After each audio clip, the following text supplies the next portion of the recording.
오늘은 성령님을 근심하게 말라라는 제목으로 말씀을 나누도록 하겠습니다.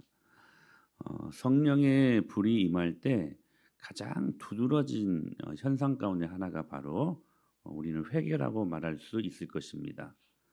나의 죄가 지적되고 나의 죄를 발견하고 그 죄를 주님 앞에 고하고 용서받는 사죄의 확신을 경험하는 시간이 바로 이 회개의 시간이라고 말할 수 있습니다. 사도행전 2장에 보면 우리 지난주에도 말씀을 살폈는데 오순절 성령 강림 시 120명의 성도들이 그들이 함께 모여 기도할 때 바람 같은 소리 그리고 불의 혀와 같은 그러한 갈라지는 모습들이 각 사람 위에 임하는 것을 그들이 보게 됩니다. 근데 그 현상을 경험하고 그들이 반응했던 또렷한 현상은 바로 이 말씀이었습니다. 시작. 그들이 이 그 말을 말을 듣고 듣고 마음에 찔러 베드로와 다른 사도들에게 물어 이르되 형제들아 우리가 어찌할꼬 하거늘 베드로가 이르되 너희가 회개하여 각각 예수 그리스도의 이름으로 세례를 받고 죄사함을 받으라. 이 성령이 불이 임할 때 어떤 현상이 제일 먼저 일어났냐면 막 안 되는 것이 막 되고 죽은 자가 살아나고 어떤 이런 현상이 아니라 그들 마음속에 우리가 어찌할꼬 이게 성령의 이 칼로 검으로 우리들에게 말씀하실 때에 그 말씀이 우리의 심령이 찔리는 것입니다. 에베소서 말씀이 보면 성령을 검이라고 이야기하잖아요. 말씀의 검. 성령님이 임하실 때 성령님께서 말씀하시잖아요. 그 말씀이 먼저 우리를 위로 격려하는 것보다 첫 번째 나타나는 현상이 뭐냐면 그 말씀이 우리를 찌르게 되어 있다는 거예요. 여러분 칼이 여러분을 찌를 때 아파요, 안 아파요? 이렇게 뭐 연필을 깎거나 뭘 이렇게 자를 때 이 면도칼에 조금만 비워도 얼마나 쓰라리고 아픕니까? 그렇죠? 하물며 말씀의 검으로 우리의 더러운 죄악들이 이 찔림을 경험할 때 시원합니다. 시원한데 긁어줘서 고맙습니다. 그런 사람 없습니다. 아파요. 어떨 때는 막 신경질 나 아프니까 짜증날 때도 있고 그런 기능을 먼저 하게 되어 있다는 것입니다. 그들이 마음이 찔려 그 다음에 그들이 어떤 반응을 일으키냐면 우리가 어찌할꼬 그래서 회개가 성령의 불로 임하는 첫 번째 현상이라는 거예요. 여러분 성령의 불 받으십시다. 우리 옆에 계신 분들에게 성령의 불 받으십시다. 성령의 불 받으십시다. 근데 그 성령의 불을 경험할 때 어떤 현상이 일어난다고요? 회개하는 현상이 일어난다고요. 교회사적으로도 볼 때 부흥이 있는 곳에는 항상 회개 운동이 있었습니다. 회개 운동. 막 부흥이 일어날 때 막 안 믿는 사람들이 교회에 나오고 수적으로도 증가되고 막 양적으로도 막 증가되는 그런 현상도 분명히 있지만 먼저 일어난 현상은 뭐냐면 질적인 부흥이에요. 질적인 부흥이라 하면 무슨 말씀이냐면 회개 운동이 일어난다는 거야. 회개 운동. 그래서 1904년 웨일즈 부흥 운동이 일어나고 그 부흥 운동이 1907년 평양 대부흥 운동으로 번집니다. 지난주에 말씀드렸잖아요. 부흥은 번진다고. 성령의 불은 옆에 있는 사람들을 여러분 감염시킵니다. 이 성령의 불로 막 능력을 옆에 사람들에게 전달시킬 수 있어야 돼요. 할렐루야. 근데 중요한 거 웨일즈 대부흥이 있고 평양 대부흥이 일어날 때마다 신기한 일들이 일어나요. 그들이 회개하고 나니까 모든 더러운 옛 성품들로부터 변화되는 그런 기적들이 일어납니다. 당시 얼마나 도박들이 많았는가. 우리나라 얼마나 못 살았습니까? 정말 미개한 이 조선이라고 하는 나라가 있을까만 이거 모를 정도로 미개한 나라에 그 가난한 나라가요. 얼마나 많은 도박에 휩싸였는지. 가난한데 얼마나 또 첩들이 많았는가. 그 뭘로 다 먹여 살렸는가 모르겠어요. 이런 음란한 일들, 온갖 미신 행위들, 어떤 꼬마 아이가 너무 배가 아파가지고 이제 세브란스나 이런 뭐 광해원 이런 데 가서 이제 수술을 했는데 세상에 배를 갈라 보니까 그 안에 지푸라기 인형이 들어 있더래요. 이게 무당이 그걸 먹게 한 거예요. 그거 다 먹으면 나은다고, 낫는다고. 이게 이렇게 미신 행위가 아주 무섭게 우리나라를 다 뒤덮었던 그 시기. 오직도 술은 많이 먹었습니까?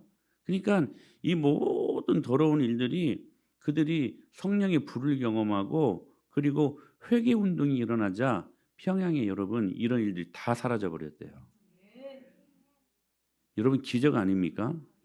사랑하는 여러분, 오늘 우리들 심령 속에 대부흥 운동이 일어나게 되길 축복합니다. 회개 운동이 일어나야 된다는. 그래서 우리의 이 묵은 도무지 갈라지지 않는 이 딱딱한 이 마음의 밭이요. 여러분 기경이 일어나야 돼 막. 우리 이제 겨울에 차가운 그 땅에 막 얼음이 있고 막 그래서 도무지 그 땅에 어떻게 농사를 지을까 싶은데도 하나님이 은혜 주시면 봄날에 얼마나 그 따뜻한 햇빛 때문에 이 땅이 녹습니까? 근데 그것으로 안 돼요. 농사 잘 지으려면 어떻게 해야 돼요? 옛날에는 막 소 달구지 막 끌고 다니면서 땅을 막 갈아 엎어버려야 돼. 요즘은 그런 기구가 있더라고요. 기계가 땅을 엎어야 그래서 부드러운 마음으로 만들 때에 씨앗이 뿌려지고 뿌려진 씨앗으로 말미암아 물이 튀어대고 그로 말미암아 30배, 60배, 100배로 열매 맺을 수 있는 것입니다. 사랑하는 여러분, 오늘 여러분의 마음의 밭을 예수님의 이름으로 갈아 엎으십시오. 그게 부흥 운동이라는 거예요. 근데 여러분 보십시오. 오늘 성령의 불을 통해 우리의 죄가 제거되기를 우리가 소망하는데 자, 오늘 그 죄의 작용에 대해서 한번 살펴볼 수 있도록 하십시다. 회개라고 하는 이 단어는 어떤 부분을 전제로 하는 단어입니까? 죄를 범했다고 하는 것을 전제로 하는 단어가 회개라는 단어 아니겠습니까? 그렇다면 우리가 회개하기 전에 죄가 무엇인가 이 부분들에 대해서 살피는 것은 굉장히 지혜로운 일이라고 생각이 됩니다. 첫째, 죄는 일상적인 것으로부터 들어온다는 것입니다. 여러분 개구리 삶는 방법 언젠가 한번 저한테 들어보셨지요? 그냥 팔팔 끓는 물에 여러분 잡은 개구리를 그냥 삶으려고 여러분 막 집어넣어 버리면요. 개구리의 가장 큰 장점이 뭐야? 그냥 펄쩍펄쩍 뛰는 거잖아요. 금세 뜨거운 것 때문에 펄쩍 뛰어나 가지고 여러분 그 냄비 밖으로 튀어나옵니다. 그것들을 방지하기 위해서 최적의 온도 12도. 최적의 너무 차가워도 안 돼요. 최적의 온도 12도에 개구리를 넣어요. 그러면 괜찮아요, 개구리가. 막 늘어나 막 괜찮아. 막 살만한 것 같아 막. 그런데 이윽고 냄비에 들어 있는 이 개구리가요. 자, 12도에 아무런 감각 없이 마음 놓고 있다가 서서히 이 주인이 불을 올리기 시작합니다. 온도를 높이기 시작합니다. 그래서 이윽고 45도, 50도가 되면 자신도 모르게 잘 삶아진다고 합니다. 자신도 모르게. 최적의 물에 익숙하게 하는 거예요. 그게 개구리를 삶는 방법이에요. 사탄은 우리가 죄짓기 최적의 온도 12도를 만듭니다. 그게 뭐냐면 바로 우리 일상이라고 하는 거예요. 그게 뭐냐면 우리도 모르는 사이에 짓는 익숙한 것들, 편안한 것들. 사탄은 거창한 것으로 우리를 유혹하거나 우리를 시험에 들게 하지 않습니다. 사탄은 최적의 온도 12도, 죄짓기 좋은 익숙하고 일상적인 것들로 우리를 유혹한다는 사실입니다. 오늘은 이 죄, 내일은 다른 죄가 아니에요. 죄짓기 최적의 온도 12도에서. 그러니까 이런 거예요. 만일 내가 오늘 이 죄로 넘어졌다면 사단은 내일도 그 죄로 넘어지게 한다는 거야. 이게 사단의 전략입니다. 오늘 내가 자존심이 긁혔어요. 그래서 이걸 통과하지 못했어요. 그러면 내일도 사탄은 그것으로 공격한다는 거야. 우리가 죄짓기 최고로 좋은 최적의 온도 12도. 그게 무엇인가를 여러분들이 살필 수 있어야 된다는 것입니다. 그래서 사탄은 약점 때문에 우리가 넘어지면 계속 계속해서 우리의 약점만 노립니다. 이게 참 나쁜 놈이죠. 좀 다른데 좀 우리 강점도 좀 노릴 필요가 있는데 우리가 약점을 보이면 그 약점만 가지고 집요하게 공격하는 놈이 사탄이라는 거예요. 결국 일상적인 익숙한 소소한 죄악에 대해 우리로 하여금 무감각하게 한다는 사실입니다. 선악과도 여러분 바로 따온 것이 아니었습니다. 자꾸 보게 있습니다. 아담과 하와가 막 재밌게 놀다가도 자꾸 선악과를 통하여 보암직도 하고 먹음직스럽게도 하고 탐스럽게도 하고 계속.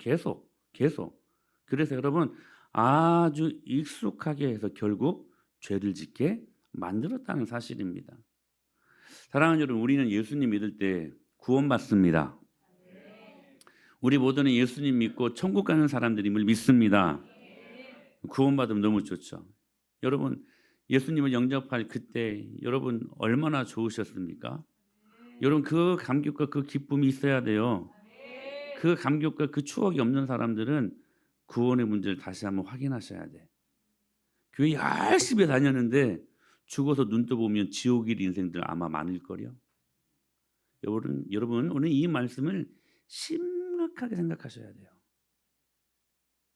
여러분 영혼에 과연 예수님 믿고 나 구원받았네, 너 구원받았네, 막 우리 구원받았네, 막 기쁘면서 막 온 세상이 다 아름다워 보이는 그 감격과 그 감동스러움이 여러분의 인생 가운데 어느 순간에 있었는가를 잘 확인하셔야 된다는 거예요. 그거 없으면 여러분의 구원의 문제를 확인하셔야 된다니까. 구원받는 이 사실은 너무나 기쁜 사실. 복음이 우리 안에 임했잖아요. 복음이 뭡니까? 기쁜 소식입니다. 기쁜 소식이 들어왔는데 어떻게 안 기뻐? 어떻게 그런 여러분 경험이 없어요? 그러니까 교회는 많이 다니는데 그런 기쁨 없이, 그래서 여러분 신앙의 온도계를 제가 뭐라고 말씀드렸어요? 기쁨이다. 이 사람이 진짜로 신앙이 깊은가, 신앙생활 잘하고 있는가는 상황과 환경에 상관없이 이 사람이 어떤 기쁨의 온도를 유지하고 있는가, 그 기쁨의 정도를 보면 이 사람이 지금 신앙생활을 잘하고 있다, 그렇지 못한다라는 것을 가늠할 수 있다는 거예요. 기쁜 소식이 우리 안에 들어왔는데 근데 기쁨이 없어. 여러분 제가 오늘 여러분들을 처음으로 이렇게 다녀서 여러분들 얼굴을 볼 때 상당수 얼굴에 기쁨이 없어요. 우리 옆에 계신 분 한번 짝지어서 한번 살펴보세요. 기쁨이 있는가? 기쁨이 없는 친구는 간지럽밥 먹여봐. 억지로라도 막 웃을 수 있도록 막. 사랑하는 여러분, 저를 보세요. 중요한 거예요. 우리가 구원받을 때 기뻐요, 즐거워요, 행복해요. 그런데 중요한 것이 있어요. 그것으로 끝. 사람들이 더 이상 예수님 믿고 난 다음에 우리들의 삶의 어떤 변화를 생각하려고 하지 않아요. 예수님 믿고 천국 가는 건 너무 좋은데 예수님이 기뻐하시는 라이프 스타일로 전환하는 건 이거 성가 싫거든. 자, 여러분 우리가 예수님 믿고 구원받았으면 우리 신분이 완전히 바뀐 거잖아요. 거지에서 왕으로 바뀐 거 아닙니까? 왕자로. 근데 여전히 우리는 거지의 그 익숙함, 거지가 입었던 그 편안함, 그 내 고집대로 사는 것이 더 좋거든요. 그래서 나는 내 신분은 왕자로 바뀌었는데 여전히 거지로 있었을 때의 라이프 스타일을 고집하는 거. 근데 여러분 구원은요, 이 모든 것들을 다 포함하는 거야. 내가 구원받았다는 것은, 내가 천국 간다, 하나님의 자녀가 되었다라고 하는 것은, 여러분 내가 예수 그리스도로 말미암아 생명을 얻었을 뿐만이 아니라 그분의 자녀다운 우리의 삶까지도 변화되는 것, 이것까지 우리는 구원의 영역이라고 여러분 생각해야 된다는 거예요. 즉 구원받았으면 구원받은 사람들의 모습으로, 삶으로 빨리 전환해야 된다는 거야. 변화받아야 된다는 거야. 근데 그런 과정 속에서 반드시 우울한 시간들이 있을 수 있어요. 맨 처음에 구원받았다고 하는 기쁨 때문에 행복할 때 어느 순간에 보니까 이제 구원받은 하나님의 자녀답게 살아야 되는 걸 생각하니까 이게 익숙한 옛 성품과 지금까지 찌들렸던 세속 가치관을 다 청산하고 성경적 가치관으로 내가 변화된 삶을 살다 보니까 여기서 충돌이 일어나는 거야. 은혜 받을 때는 이게 막 될 것 같은데 세상으로 나아가면 야, 이게 막 아닌 것 같아요. 막 이것까지 내가 변화를 시켜야 되나? 이것까지 내가 이 옷을 갈아입어야 되나? 그러니까 상당한 시간들 동안 우울한 시간들을 거칠 수 있다는 거야. 그 과정 속에서 어떤 사람들은 교회 나오기도 싫어. 왜? 계속 하나님의 말씀이 예전에 내가 살았던 그 삶과 반대되는 것을 이야기하고 충돌이 일어날 때 성경은 계속 너 그거 바꿔야 된다. 너 그거 변화시켜야 된다. 너 그거 제거해야 돼. 계속 지적 먹으니까 어느 순간에 교회 나오는 것이 싫어. 아마 그런 경험들이 다 있을 거요. 근데 저는 한 가지 말씀드리고 싶어요. 뭐냐면 맨날 지적 먹는 거 싫고 맨날 너 그거 바꿔야 된다. 너 그렇게 살면 안 된다. 이런 말 들을 때 기분 나빠만 하지 말고 제발 좀 바꿔. 여러분 안 그래요? 아니 기분 나빠만 하지 말고 심지어는 교회 나오기 싫은 모습 이런 모습 가기 전에 여러분 하나님이 그것 좀 바꿔라. 제발 좀 그렇게 살면 안 된다. 막 지적할 때 회개하고 빨리 돌이키고 좀 제발 바꿔. 그러면 우울해지는 거 없어져요. 근데 계속 옛 성품과 하나님의 말씀만 충돌이 아니 나는 바꾸고 싫고 하나님 말씀 계속 바꾸라고 하니까 우울해지는 것이지. 그런 과정 속에서 어떤 사람들은 진짜 회개의 영이 들어가면 내가 정말로 형편없는 사람이었구나. 그때 좀 우울해질 수 있죠. 그러나 여러분 기억하셔야 돼요. 우리가 우울할 수는 있지만 우울증으로 빠질 수 없는 것은 그럼에도 불구하고 나를 사랑하셔서 나를 자녀 삼아주신 하나님의 은혜가 있기 때문이야. 아멘. 사랑하는 여러분, 내가 죄인이라는 사실을 발견할 때 빨리 회개하고 바른 삶을 살겠다고 고백하십시오. 그리고 결단하십시오. 이게 이상한 일이겠습니까? 그런데 얼마나 우리가 악하냐면 이런 말 듣는 걸 참 싫어해요. 베드로가 설교했을 때 또 스데반이 설교했을 때 복음을 증거합니다. 다른 거 인간적인 너희들이 이렇게 하면 웰리빙할 수 있다. 어떻게 하면 돈을 많이 버냐. 이런 말 하지 않고 예수 그리스도가 너희들을 위하여 죽으셨고 죽으신 3일 만에 부활하셨고 너희들에게 영원한 생명을 오늘도 허락하시는 하나님이시다. 복음을 증거하기 시작합니다. 그게 인생의 진짜 기쁨이 되는 소식이기 때문에 그들의 메시지는 어떤 메시지였냐면 회개에 중점을 두는 메시지였어요. 회개의 메시지예요. 회개의 메시지. 예수님 믿고 돌이키라는 거였어요. 죄를 죽이고 돌이키라는 거. 이 말씀을 들은 회중의 반응은 같았습니다. 자, 사도행전 2장 37절에 보니까 마음이 찔렸어요. 하나님의 말씀 우리의 마음을 찌른다니까. 이게 오늘 여러분들이 말씀을 잘 들은 건 뭐냐면 위로받고 격려받는 걸 떠나서 하나님의 말씀으로 찔려야 돼. 저 말씀 나를 위한 말씀이구나. 내 마음이 막 찔리는 거야 막. 근데 이 말씀을 스데반이 설교할 때도 회중들이 똑같은 공통적인 반응을 일으킵니다. 7장에 보니까 이 말을 듣고 마음에 찔려. 이게 베드로가 설교할 때도 그리고 스데반 집사가 설교할 때도 똑같이 복음의 말씀이 선포되니까 그 복음의 말씀은 첫 번째 나타나는 작용이 뭐냐면 사람들의 마음을 찌른다는 거예요. 오늘 이 현상이 여러분들 가슴속에 일어나야 돼요. 근데 중요한 거. 자, 복음을 들으면 마음이 찔립니다. 근데 그 다음 나타나는 양상이 달라요. 베드로가 설교했을 땐 똑같이 우리가 그 마음에 찔려가지고 막 마음이 아픈데 베드로가 설교했을 때에는 그들의 반응이 달랐어요. 뭐라고 말합니까? 우리가 어찌할꼬? 우리가 어찌할꼬? 복음의 메시지를 들은 베드로가 설교한 이 복음 메시지, 회개 메시지를 들은 그들이 마음에 찔려가지고 반응했던 모습이 뭐냐면 회개였어요. 근데 오늘 이 자리에 우리가 다 앉아 있어도 다 베드로의 설교를 들은 사람들 같지는 않아. 스데반의 똑같은 복음 메시지거든요. 근데 스데반 집사가 설교했을 때는 똑같이 마음은 찔렸지만 그들이 어떤 반응을 일으킨 줄 아세요? 이를 갈아버렸습니다. 여러분들은 어떻습니까? 오늘 복음의 능력의 말씀, 회개의 메시지가 선포될 때에 저 말씀은 내 말씀 아니야.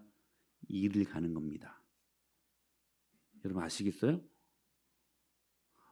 또 저 말씀 나 한다고 하는데 또 저 말씀 무슨 모습이에요? 이를 가는 모습이야. 이를 갈고 스데반 집사를 죽여버립니다. 이 설교를 들을 때 우리 모두가 다 베드로와 같은 설교를 듣고 나타나는 회중들의 반응은 아니라는 거야. 여러분들은 어떠냐는 것입니다. 여러분들은 누구의 편에 속해 있는 사람들입니까? 여러분 이번 진짜 이 말씀 심각한 말씀이에요. 매 주일마다 하나님의 회개의 메시지가 선포됩니다. 그러면 여러분들은 겸손하게 그 말씀 믿음으로 받고 예 알겠습니다. 그 말씀 순종하겠습니다. 그렇죠. 저는 개입니다. 수르보니 여인처럼. 그렇습니다. 주여 옳습니다. 우리가 어찌할꼬 해야지 이를 갈아버리면 되겠습니까? 사랑하는 여러분, 이 갈지 마세요. 어찌할꼬 회개의 반응이 일어나야 돼. 회개의 반응. 근데 그 죄는 어떤 것들로 온다? 일상적이고도 익숙하고 내가 편하게 쥐었던 더러운 죄악들에서부터 온다는 거예요. 큰 게 아니에요. 거창한 게 아니야. 그렇다면 또 한 가지 질문할 수 있을 것 같아요. 죄에 대한 회개 없이는 절대로 하나님의 은혜를 경험할 수 없는데, 그래서 성령이 불이 임할 때 제일 먼저 일으키는 작용이 뭐다고요? 회개하는 것이라고요. 근데 왜 사람들이 이 죄를 계속 편하게 지을까? 왜 그럴까? 혹시 이 죄를 단순한 교통법규 위반 정도로만 생각하는 건 아닐까? 우리 요한복음 16장 말씀을 한번 읽어보십시다. 시작. 그러나 내가 너희에게 실상을 말하노니 내가 떠나긴 것이 너희에게 유익이라. 내가 떠나가지 아니하면 보혜사가 너희에게로 오시지 아니할 것이요 가면 내가 그를 너희에게 보내니니 그가 와서 죄에 대하여 의에 대하여 심판에 대하여 세상을 책망하시리라. 여러분 하나님께서 이 땅에 예수님으로 오신 이유는 그리고 보혜사 성령님을 우리에게 주신 이유는 다른 거 아니래요. 아까도 말씀드렸던 것처럼 뭐 인생을 웰빙, 뭐 웰다이, 뭐 성공한 자의 뭐 몇 가지 법칙 이런 거 알려주시러 오신 게 아니라 뭐하러 오셨대요? 죄에 대하여, 의에 대하여, 심판에 대하여 세상을 어떻게 축복하러 오신 게 아니래요. 책망하러 오셨대요. 책망하러 오셨대요. 그런데 왜 사람들이 이 무서운 죄를 가볍게 여길까? 이런 거 아니냐는 것이죠. 이 죄를 단순한 교통 법규 위반 정도로만 생각한다는 거야. 내가 신호 위반을 했어요. 그러면 3, 4만 원. 뭐 주차 위반을 했어요. 그러면 뭐 7, 8만 원. 이 정도 내면 되는 것이지. 벌금 내면 되지 뭐. 이 정도로 이 죄에 대한 결과를 생각한다는 거예요. 이 죄가 내가 가장 사랑하는 사람의 영혼을 짓밟는 것이라고 생각하지 않는다는 거예요. 내가 죄를 지을 때 한 3, 4만 원, 7, 8만 원 정도 범칙금 내는 정도가 아니라 여러분 내가 가장 사랑하는 자녀가 죄를 지을 때에 태형 40대를 맞고 한 달 동안 감옥에 갇히게 된다면 과연 여러분 이 죄를 지을 수 있을까? 그래도 쉽게 죄를 지을 수 있을까? 여러분 한번 생각해 보세요. 내가 여러분 교통법규를 어겼습니다. 그러면 한 3, 4만 원 내면 끝이야 그냥. 물론 아깝지만 아까워요. 그러나 그것으로 그냥 끝이야. 근데 내가 죄를 지을 때 이렇게 한번 생각해 보자는 거예요. 내 죄로 말미암아 내 남편, 내 아내, 아니 이것으로는 약해. 내 자녀들이요. 내가 짓는 죄 때문에 엉덩이를 다 까고 그 맴매에다가 막 물을 묻혀 가지고 40대 곤장을 때린다는 거야. 그것으로 부족해서 감옥에 한 달 동안 가둬놔 버린다는 거야. 내가 죄를 짓는다면. 진짜로 이 일들이 일어나는 거야 막. 그러면 내가 쉽게 죄를 지을 수 있을까?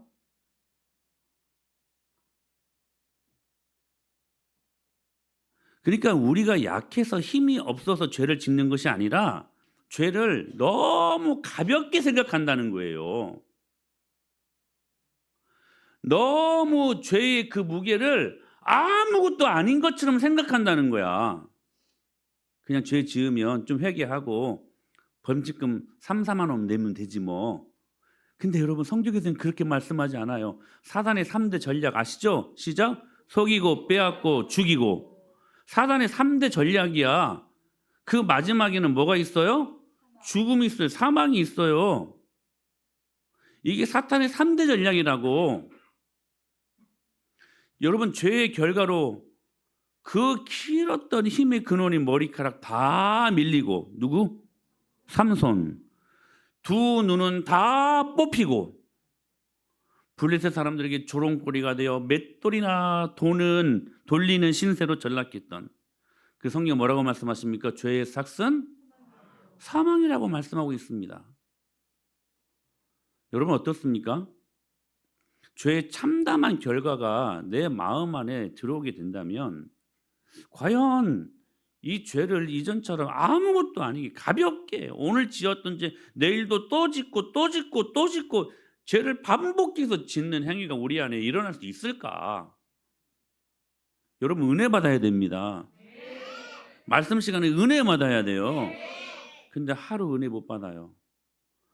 전에는 하루만 은혜를 한 주만 은혜를 못 받아도 막 이 미치겠는 거야. 막 은혜 받아야 사는데 근데 한 번이 두 번 되고 두 번이 10번 되니까 이제는 익숙해져. 주일마다 은혜 못 받아도 아무렇지 않아.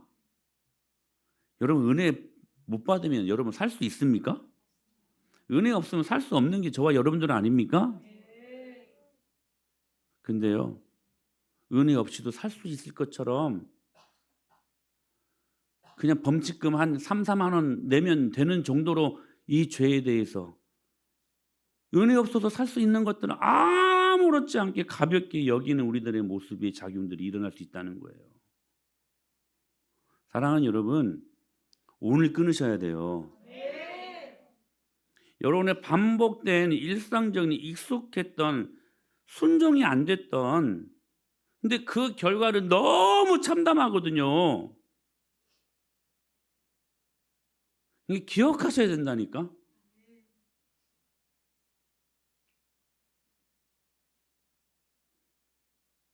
여러분들이 이 말씀을 진중하게 들으셔야 돼. 죄의 결과는 여러분들이 생각했던 그 생각 의외로 참담합니다. 참담해요. 어떤 분들은 사업을 하면서도 주일 성수하려고 애를 썼어요. 그런데 어느 순간 진짜 피치 못한 상황이 있어 주일 한 번 빠졌네. 근데 빠져도 아무 일들이 일어나지 않아. 다음에 또 그런 일들이 있었을 때 또 한 번 빠집니다. 한 번이 두 번 되고 두 번이 10번 되고 10번이 이제는 교회를 안 나오는 사람이 되었어요. 그런데도 그 죄의 결과에 대한 비참함을 몰라. 그냥 가볍게 3, 4만 원 범칙금 내면 되는 정도로 그렇지 않다니까요. 삼손의 이야기를 왜 우리들에게 보여주셨을까요? 죄의 결과가 이렇게 참담하다는 거야. 머리 다 밀리고 두 눈 다 뽑히고 블레셋 사람들 앞에서 조롱거리가 되어가지고 맷돌이나 돌리는 그 신세로 전락한 죄의 삭은 뭐라고요? 사망이라고요. 사망이라고요. 사랑하는 여러분, 오늘 여러분들 이거 생각하셔야 돼요. 죄의 삭은 사망이다. 죄의 결과는 결코 가벼운 것이 아니다. 그러므로 여러분 기억하셔야 돼요. 내가 죄를 지을 때 내 자신의 삶과 그리고 또한 내 사랑하는 사람들의 삶과 궁극적으로 성령님의 마음을 근심케 한다는 사실들을 여러분들이 아셔야 된다는 거예요. 우리가 죄를 반복되이 짓잖아요. 그러면 성령님의 마음이 근심을 일으킵니다. 오늘 본문 말씀이죠. 같이 시작. 하나님의 성령을 근심하게 하지 말라. 그 안에서 너희가 구원의 날까지 인치심을 받았느니라. 오늘 말씀의 제목이기도 하지요. 성령님을 어떻게 하지 말라고요? 근심하게 말라는 거예요. 근심하게 하지 말라는 거예요. 여러분 여기 말하는 근심이 단순한 근심이 아닙니다. 저를 보세요. 중요한 말씀이에요. 여기 근심이라는 단어는 글레이브라는 단어예요. 글레이브. 단순한 너 때문에 근심이 돼. 이게 아니라 왕권을 그렇게 믿고 믿었던 신하에게 찬탈을 당하고 배신감을 느끼는 표현이 바로 그레이브, 근심이란 단어야. 성령님의 마음에 배신감 느끼지 않도록 하자는 거예요. 이 마음은요, 성령님의 마음을 갈기갈기 찢는 것이고 마음에 비수를 꽂는 것이고 성령님을 배신해가지고 난두질하여 고통을 주는 게 우리의 죄짓는 행위라는 거야. 이게 그레이브, 성령님을 근심하게 하는 우리들의 행위라는 거예요. 바울은 이것과 싸웠습니다. 그래서요, 여러분 바울은 날마다 고백하기를 내가 죄인 중에 괴수다. 죄에 대해서 굉장히 민감해했던 그의 모습을 우리가 볼 수 있거든요. 예수님 믿고 나서 그가 어떻게 막 더 음란해지고 누굴 더 죽이고 그러지 않았어요. 우리가 우리 편에서 보면 바울을 따라갈 사람이 없어. 그런데도 불구하고 나는 죄인입니다. 죄인 중에 괴수입니다. 왜 이런 표현을 쓸 수 있었냐면 그가 성령님을 경험하고 성령의 불이 경험되고 나니까 죄에 대해 예민해진 거야. 죄에 대해 민감해진 거예요. 사랑하는 여러분, 우리 모두는 성령님을 선물로 받은 사람들입니다. 더 나아가 바울은 우리가 성전이라고 이야기해요. 성령님이 거하시는 집이라고 이야기하시죠. 그런데 성령님은 우리가 죄를 지을 때 우리 죄 때문에 근심하십니다. 배신감을 느끼신다는 거예요. 무슨 대단한 죄가 아니에요. 무슨 거창한 죄가 아니에요. 다시 말씀드립니다. 너무 익숙하고 소소하고 일상적인 것들. 쉽게 분노하고 쉽게 짜증내고 쉽게 원망하고 감사하지 않고 늘 의심하고 믿음 없는 말하고. 여러분 우리 모두는 믿음 있는 사람들 아닙니까? 하나님을 믿는 사람들 아닙니까? 그럼 우리가 누군가랑 이야기할 때 믿음의 말들이 많이 나와야 돼. 근데 믿음의 말이 도통 안 나와. 늘 부정적인 말, 누구를 씹는 말, 겸손하지 못하고 쓸데없는 자존심 내세우고 죄짓기 최적의 온도 몇 도?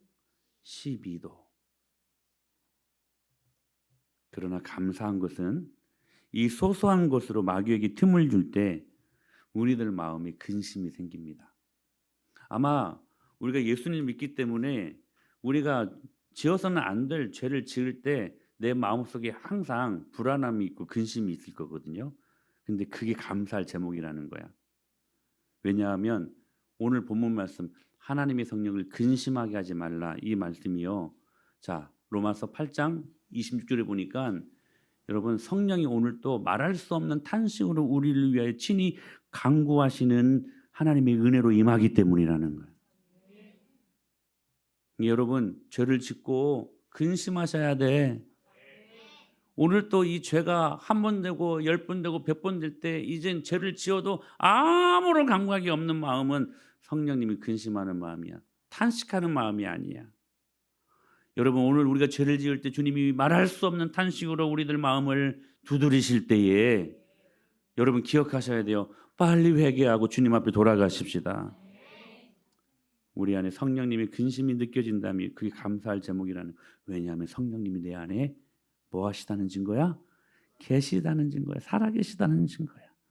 그러므로 여러분 오늘 이 말씀을 듣고 목장으로 들어가셔서 여러분 서로 나누실 때에 우리가 죄에 대해 어떤 죄가 가장 우리들 마음속에 빈번하게 일어나는가, 어떤 죄에 자주 넘어지는가 구체적인 점검이 필요합니다.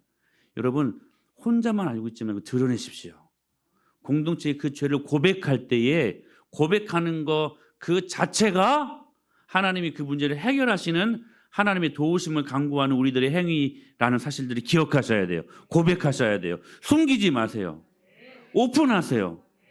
자주 넘어지는 죄가 무엇인가? 그리고 그 죄에 민감해져야 돼요. 민감할 때 민감하고 둔감할 때 둔감해야지. 할렐루야. 그리고 중요한 거 의지적인 결단이 필요합니다. 의지적인 결단이. 여러분 기억하셔야 돼요. 기도도 말씀도 의지적인 결단으로 하는 거야. 성령 충만은 감정의 문제가 아니라 어떤 문제라고요? 의지적 순종의 문제라고. 아멘. 12해를 혈루증으로 앓고 있었던 불쌍한 여인. 근데 그가 그 안에 믿음이 들어가니까 예수님이 지나간다는 소식을 듣고 놓칠 수 없었어요. 그래서 그 곁에 가서 하나님을 만나려고 했는데 또 만날 수가 없어요. 많은 사람들이 에워싸여 있기 때문에. 근데 그 마음속에 믿음, 간절함이, 의지적인 결단이 있었던 거예요. 뭐예요? 예수님의 옷자락만 만져도 자기 병이 나을 거라는 그 믿음. 그 믿음이 그를 발을 옮겨서 예수님 곁에 가서 그 옷자락을 만지는 순종으로 주님이 그 여인에게 병을 치료하는 능력으로 축복하셨다고요. 의지적인 결단이라고요. 수르보니게 여인, 여러분 기억하셔야 돼요. 그가 흉악기 귀신 들린 딸을 경험하고 어떻게 했어요? 예수님이 지나간다는 소문을 또 들었어요. 다윗의 자손 예수여, 나중에는 주여. 계치급을 받아도 그가 계속 더 예수 그리스도께 안기는 모습을 보이지 않습니까? 의지적인 결단이라고요. 광야에서 불뱀을 물려가지고 다 죽어오는 사람들에게 모세가 하나님의 말씀을 듣고 대안을 한 가지 말합니다. 장대에 놋뱀을 달아놨는데 너희들이 그 놋뱀, 그 뱀을 보면, 놋뱀을 보면, 장대에 달린 놋뱀, 십자가를 보면 살리라, 살 것이다. 근데 그 말씀을 듣고 여전히 믿지 못해가지고 안 보고 죽은 사람들도 있었을 것이고, 근데 그 중에는 쳐다본즉 살더라. 쳐다보는 우리 의지적인 순종, 그것이 우리를 성령 충만으로 우리의 모든 더러운 죄악들 다 무너지게 하는 능력으로 임하게 하신다는 사실이에요. 사랑하는 여러분, 성령의 불 달라고 기도하십시다. 그리고 그 불을 가지고 여러분의 죄악을 태우셔야 돼요. 의지적인 순종의 결단으로. 여러분, 그래서 여러분 이제 우리가 이 말씀, 주일 말씀으로 목적 나눔을 하지 않습니까? 여러분들에게 첫 번째로 주는 이 퀘스천, 질문이 뭐냐면 오늘 설교 말씀을 통해 받은 은혜를 구체적으로 나누어 보세요라는 질문입니다.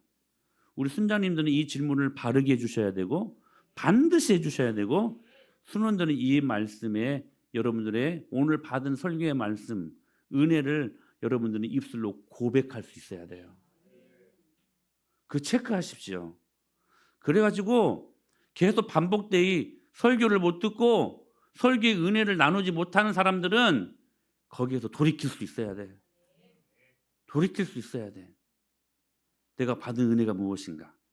내가 이 은혜를 가지고 한 주간을 살아야 되는데 하나님 나에게 오늘 의지적인 순종의 결단을 허락하여 주옵소서. 그때 우리의 죄는 무너지고 2026년 주님이 주시는 귀한 축복을 우리 모두가 경험하게 하실 것을 믿습니다.